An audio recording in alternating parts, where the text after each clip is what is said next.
긴 연휴를 끝으로 하고 오늘부터 이제 5월에 본격적인 시장이 시작되지 않았나 싶습니다. 쏟아지는 수많은 투자 뉴스 중에서 우리가 숨어있는 의미를 어떻게 봐야 할지 투자텔미를 통해서 도움 얻어보시길 바라겠고요. 국내 증시 장중 흐름 먼저 체크를 해보겠습니다. 제약 바이오주들이 관세 역풍을 맞으면서 오늘 장 초반부터 동반 급락하고 있습니다. 그 안에서 티움바이오가 자궁근종 신약 임상 이상에 성공했다라는 소식으로 홀로 급등하는 흐름 펼쳐지고 있고요. 오늘도 정치 테마주들 여러 정치 이슈들 중에서 상당히 변동성이 큽니다. 인맥주로서는 김문수 그리고 이재명 관련주 쪽으로 시장의 수급이 쏠리고 있고요. 앞서 들으셨다시피 하나에어로스페이스 오늘 2시 15분을 기점으로 신고가 다시 한번 써냅니다. SM을 실적 발표 이후로 세론이 나타나고 있습니다. 첫 번째 투자텔미 내용 함께 보시죠. 이재명 후보가 2차 골목골목 경청 투어 마지막 날인 오늘 오후에 전북 전주에서 K콘텐츠 산업진흥 간담회를 연 것으로 확인이 되고 있습니다. 사진을 통해 보시는 것처럼 윤재균 감독 그리고 김은숙 작가와 간담회를 한 사진이 오늘 오후에 언론 뉴스를 통해서 보도가 됐습니다. 오늘 오전부터 이재명 후보가 영화 감독과 드라마 작가 등 콘텐츠 창작자들을 만날 거다, 만날 예정이다라는 기사가 많았었는데 오후에 이렇게 일정을 소화하면서 만났다라는 과거형으로 관련 뉴스가 기사화됐다라고 보시면 될 것 같습니다. K콘텐츠는 지금 여야 가릴 것 없이 핵심으로 내걸고 있는 대표적인 공약이자 특히나 이재명 후보가 K콘텐츠 일정들을 소화할 때마다 관련주들이 반응하는 흐름이 나와줬습니다. 오늘 이제 전체적으로 세게 반응하기보다는 장중 내내 주가가 상승 흐름을 유지하는 흐름입니다. 대표적으로 핑거스토리, 미스터블루, 키다리 스튜디오, 스튜디오 미르, 와이랩 이런 종목들을 꼽을 수가 있는데요. 현재 구간에서도 상승 흐름 유지가 되고 있습니다. 오늘 관련주 안에서 가장 시세가 강한 종목은 핑거스토리가 아닐까 싶습니다. 이 두 종목이 최근에 대장주 자리를 놓고 좀 치열한 싸움을 하지 않나라는 개인적인 생각을 해보고요. 미스터블루도 6%에 가까운 강한 흐름 보여주고 있습니다. 키다리 스튜디오 그리고 스튜디오 미르, 와이랩은 동반 2%대로 상승을 하고 있네요. 다음 두 번째 투자텔미 내용입니다. 호재거리가 여전히 많은 방산입니다. 그중에 하나에어로스페이스는 더더욱 그렇지 않을까 싶은데요. 오늘 증권사 리포트에서 목표 주가 상향 그리고 캐나다 수출 모멘텀까지 역시나 재료가 풍부했습니다. 먼저 NH투자증권이 목표 주가를 기존 87만 원에서 15% 올린 100만 원으로 제시한 리포트가 오늘 나왔습니다. 이재광 연구원이 지상 방산 부문에서 하나에어로의 가치를 에비타 15배로 평가를 했는데 서유럽 방산업체 평균인 18배로 상향 조정을 했습니다. 지금 폴란드 WB 그룹과 조인트 벤처를 설립을 했고 루마니아 K9 자주포 생산 공장을 추진 중인데 이러한 모멘텀을 지금 목표 주가에 반영을 한 것으로 보입니다. 한마디로 유럽의 군비가 증가를 하면서 하나에어로의 수혜 가시성이 이제 높아졌는데 유럽 방산업체 평균 정도의 멀티플 부여는 타당하다라고 보고 있습니다. 최근에 NH투자증권뿐만 아니라 증권가에서 일제히 하나에어로스페이스의 목표 주가를 100만 원대로 올리면서 지금 시장에서는 이 종목이 황제주 반열에 오를 수 있을지 관심이 상당히 커지고 있고요. 오늘 오후장 들어서 현대차를 제치고 시총 5위로 등극을 하게 됐습니다. 네, 보시면은 현대차가 사라지게 됐죠. 하나에어로스페이스 현재도 시총 5위 자리 유지를 하고 있고요. 7% 넘게 오르고 있습니다. 분봉 다시 한번 볼게요. 제가 2시 15분에 정확히 신고가를 찍었다라고 말씀을 드렸었죠. 오늘 신고가 87만 8천 원까지 썼고요. 현재는 7.33% 오르며 역시나 신고가 부근에서 움직임을 이어가고 있습니다. 다음 세 번째 투자텔미 내용입니다. 최근 주가 상승이 가장 돋보이는 두 그룹을 꼽으라고 하면 단연 HD 현대 쪽과 하나그룹이 아닐까 싶습니다. 오늘 HD 현대중공업과 하나오션이 30조 원 규모의 캐나다 잠수함 사업에 원팀으로 입찰했다라는 이 모멘텀까지 더해지게 됐는데요. 어떤 사업인지 한번 같이 볼게요. 캐나다 초계 잠수함 프로젝트입니다. 수주 규모는 하나로 계산했을 때 한 30조 원으로 예상이 되고 있고요. 최대 60조 원까지 추산이 되고 되고 있습니다. 지금 3,000톤급의 잠수함 8척에서 12척을 캐나다가 도입을 하려고 하는 것 같아요. 그 이유는 캐나다 해군의 노후 잠수함을 교체하기 위해서입니다. 외신을 통해서 이제 전해진 내용이 HD 현대중공업과 하나오션을 포함해서 한국 업체 3곳이 올해 3월 초에 캐나다 정부에 미요청 제안서를 제출한 것으로 이제 확인이 되고 있습니다. 미요청 제안서는 한국산 잠수함의 주요 재원과 예상 인도 시기, 부대 조건 등의 정보를 사전에 설명, 제안하는 성격의 문서로 공식적인 입찰 제안 요청서와는 구분이 된다고 합니다. 그리고 이제 또 다른 텔레방에서 몰랐던 내용을 알 수가 있었습니다. 함께 보시죠. HD 현대중공업과 하나오션의 캐나다 공동 입찰과 관련해서 이미 전부터 하던 거 아닌가 하는 문의가 오늘 상당히 많았나 봐요. 그만큼 시장에서는 이 기사를 상당히 의미 있게 가치 있게 봤다라고 또 해석을 해볼 수 있을 것 같은데요. 원래는 이제 두 그룹이 서로 경쟁을 하다가 지난해 말부터 방위사업청이 국내 기업 간의 협력을 강조하면서 그럼 우리 각자 잘하는 거 한번 원팀이 돼서 해보자 하고 올해 3월에 본격적으로 공동 입찰을 언급을 하게 된 거다라고 설명이 되어 있습니다. 네, 주가 흐름 한번 볼게요.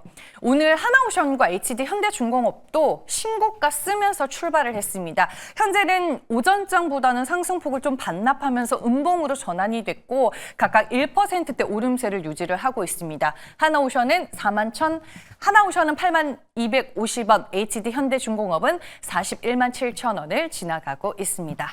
세 가지 이슈들 모두 만나봤고요. 이제 MBN골드 최현덕 매니저 화상 전화 연결로 만나보겠습니다. 안녕하세요. 네, 안녕하십니까. 최현덕 매니저입니다. 네, 오늘 시장에서 쏟아진 여러 가지 투자 뉴스들 중에서 뭘 가장 중요하게 보셨을까요, 매니저님은?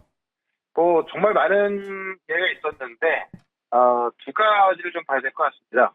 일단 주말에 있을 미중 고위급 회담, 그다음에 이제 국내에서 이제 정책적인 좀 불안 시장이 있었는데 그게 사라지면서 또 시장에 좀 반등이 나와주고 있죠. 그래서 그 두 가지를 좀 볼 필요가 있을 것 같은데 일단 스위스에서 미중 최고위급 회담이 나오기로 했습니다. 이게 오늘 아침에 미국 시장 끝날 때까지는 안 나왔었는데 미국 시장 끝나고 나서 우리 장 전에 나왔죠. 스위스에서 지금 미국의 재무장관 베젠트와 무역 대표 그리어가 이제 주말에 향하고요. 중국의 대표가 또 향하면서 스위스에서 회담이 있을 텐데 중요한 게 뭐냐면 지금까지 계속 어떤 정상회담까지 얘기 나왔었지만은 전혀 진행된 게 없었는데 이 고위급 회담이 이어지고 있다는 이야기는 본격적으로 협상에 들어가고 좀 시작한다는 이야기죠. 아마 펜타밀 관련 이야기가 나올 것 같고 첫 번째 만남을 통해서 무언가 확 기대하기 어렵겠습니다만은 그래도 대화가 시작됐다는 것. 이 대화를 통해서 아마 서로 원하는 것을 교환하게 될 겁니다. 그래서 그리고 나서 점점 맞춰나가겠죠. 그래서 사실 대화가 시작된다 하더라도 꽤 시간이 걸리겠습니다만은 이 대화가 시작되는 만큼 어떤 더 큰 관세 공격이라든가 더 악화될 염려가 없겠죠. 예, 그런 관점에 있어서 좀 그런 기대감을 좀 보시면 좋을 것 같고요. 국내에서는 이제 사실 우리가 이 연휴 기간 동안에도 좀 정치적인 문제가 많이 나왔었는데 지금 국민의힘 같은 경우는 단일화 갖고 아직 뭐가 좀 안 정해졌고요. 지금 민주당 같은 경우는 이제 이재명 후보의 선고심 때문에 탄핵도 이야기 나왔었고 정말 여러 가지 또 불안이 많았는데 지금 파기환송심이 대선 후로 연기가 되면서 오후장에 이제 관련 이재명 후보의 정책 정보들이 많이 올랐죠. 어떻게 보면은 이 정책에 있어서 그러니까 대선 시즌에는 뭔가 계속 왔다 갔다 하는 것보다는 어떤 한 방향으로 정해져서 가야 우리 시장도 좋고 좀 안정적으로 갈 수 있는 건데 오전까지만 하더라도 그런 것들이 안정해져 있다가 오후장에 이제 선고가 이제 날짜가 미뤄지면서 또 약간은 좀 그런 불확실성이 해소가 되는 과정으로 가는 겁니다. 그러다 보니까는 관련 정책 종목들이 다 급등하고 있어서 아마 이 분위기는 이번 주말까지도 계속 이어지지 않을까 합니다. 그래서 일단 국외적으로 관세에 대한 협상 가능성이 나아지면서 관세에 대한 불확실성이 없어지는 거고요. 국내적으로는 이 정치적 리스크가 좀 남아있던 건데 그 정치적 리스크까지 해소가 되니 두 가지의 불확실성이 없어지면서 오늘 방산부터 AI 관련주, 그다음에 또 반도체도 아침에 약했던 것들이 살아나고 있고요. 또 아침에 약했던 바이오 같은 경우도 좀 살아나는 모습. 특히나 지금 이재명 후보의 선고가 그 날짜가 미뤄지면서 아침에 이 코스닥 시장에서 매도하고 있던 외국인이 매수로 전환됐거든요. 그러면서 이제 어떻게 보면은 외국인이 매수하는 게 딱 드러난 거 아니겠습니까? 결국 이제 우리 어떤 대선 정책 중들로 외국인도 매수가 크게 들어가고 있다고 보시면 될 것 같은데, 그런 관점에 있어서 이재명 후보의 또 핵심 정책으로 분류가 되는 그런 종목 중에 또 실제 그 산업에서 아주 중요한 역할을 하고 있는 그런 종목 하나 또 말씀을 좀 드려보도록 하겠습니다. 네, 힌트를 주셨는데 그럼 오늘의 탑픽 종목은 정책 수혜주일까요? 네, 정책주로 보시면 되고요. 오늘 사실 이재명 후보를 대표하는 게 지역화폐이기 때문에 코나이가 상한가 들어가 있고 포바이퍼 같은 경우 상한가 들어가 있는 건데요. 저는 에너지 정책주 중에서 하나를 좀 말씀을 좀 드려볼까 합니다. 그래서 그 중에 하나를 좀 말씀을 드릴 건데 가격을 좀 먼저 볼게요. 이름은 그린 케미칼이고요. 그린 케미칼. 현재 8,380원인데, 말씀을 좀 드려보도록 하겠습니다. 일단, 이재명 후보 공판이 6월 18일에 오게 되면서 정책 탄력을 받을 텐데, 원래 이제 15일로 지정이 돼 있었기 때문에, 대선 전에 이런 선고를 하게 되면은, 어떤 그 선거에 있어서 어떤 자율성을 해준다 그래가지고 좀 밀어놓은 거고요. 그러다 보니까는 사실 유력 대선 후보가 어떻게 될지 모르는 그런 상황이었던 건데, 선거 날짜가 뒤로 밀리면서 다시 이제 어떤 그런 지지율이 다시 오르도록 간 겁니다. 그런 관점에 있어서 어떤 대표적인 정책들을 봐야 될 것 같은데, 바로 나온 이야기가, 지금 이재명 후보의 대표적인 정책이 지역화폐도 있지만은 신재생 아니겠습니까? 그래서 이 태양광 사업을, 지금까지는 태양광 사업만 나왔지만은 지금 하는 것들은 그런 태양광이나 풍력을 우리 산업단지로 또 전송을 해야 되는 그런 에너지 고속도로 이야기 나오고 있고요. 그다음 태양광 사업에 있어서 30%를 또 주민에게 나눠주는 그런 정책까지 나와주고 있습니다. 그러다 보니까는 지역을 방문하면서 하는 이야기가, 사실 지역 주민 같은 경우는 태양광이 있어서 환경 파괴가 되는 것이 자기들한테 이익이 없다 보니까는 약간 또 거부감이 있던 건 사실인데, 이 태양광 사업 수익을 주민들한테 나눠준다. 당연히 환영받으면 하겠죠. 그런 관점에서 이 관련 사업도 또 다시 올라갈 수도 없을 것 같고요. 지금 그린케미칼 같은 경우는 이산화탄소 포집부터 활용을 해서 쓰는 기술까지 보유하고 있어서 신재생 에너지에 있어서 대표적인 종목으로 불립니다. 그런 관점에 있어서 그린케미칼을 좀 보시면 될 것 같고요. 그린케미칼의 목표가는 11,000원, 손절가는 넉넉하게 7,000원으로 좀 대응해서 대표 에너지 관련주로 좀 보자, 이렇게 좀 말씀을 좀 드려보도록 하겠습니다. 네, 알겠습니다. 그리고 이 시간을 통해 소개해 주셨던 LS 일렉트릭, 최근에 V자 반등이 제대로 나와주고 있습니다. 오늘도 네. 리뷰 도와주시죠. 네, LS 일렉트릭도 제가 말씀드리고 계속 올라서고 있는데요. 이 해저 케이블 같은 이 전력 제품을 수직 계열화 시켜놨죠. 그래서 지금 북미 시장에서도 이 수직 계열화 밸류체인을 구축하고 있어서 최근에 이 프로토칼이나 스페이스 같은 경우도 이제 단절됐지 않습니까?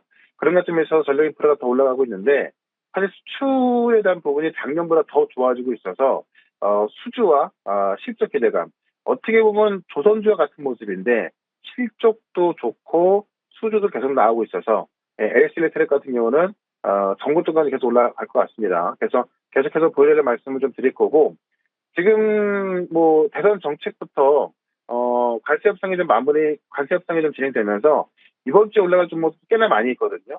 지금 원전 같은 경우도 오늘 급락 나왔다 그대로 회복되고 있는 건데, 이 에너지 관련된 종목들, 그다음 원전 관련주까지 좀 설명을 좀 드릴 거니까요. 오늘 4시에 시작하는 무료 방송 유튜브에서 최현덕 검색하시고 4시부터 유튜브로 좀 들어오시면 될 것 같고요. 저는 또 내일 이 시간에 다시 뵙도록 하겠습니다. 고맙습니다.